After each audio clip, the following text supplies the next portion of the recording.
بسم اللہ الرحمن الرحیم۔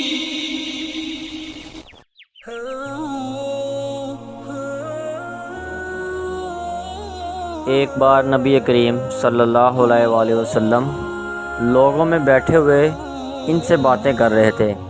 اتنے میں ایک دیہاتی آپ کے پاس آیا اور پوچھنے لگا کہ قیامت کب آئے گی۔ آپ صلی اللہ علیہ وآلہ وسلم اپنی گفتگو میں مصروف رہے۔ بعض لوگ جو مجلس میں تھے کہنے لگے، آپ صلی اللہ علیہ وآلہ وسلم نے دیہاتی کی بات سنی لیکن پسند نہیں کی، اور بات کہنے لگے کہ نہیں، بلکہ آپ نے اس کی بات سنی ہی نہیں۔ جب آپ صلی اللہ علیہ وآلہ وسلم اپنی باتیں پوری کر چکے تو میں سمجھتا ہوں کہ آپ صلی اللہ علیہ وسلم نے یوں فرمایا، وہ قیامت کے بارے میں پوچھنے والا کہاں گیا؟ اس دیہاتی نے کہا، یا رسول اللہ، میں موجود ہوں۔ آپ صلی اللہ علیہ وآلہ وسلم نے فرمایا کہ جب امانت ایماندار دنیا سے اٹھ جائے تو قیامت قائم ہونے کا انتظار کر۔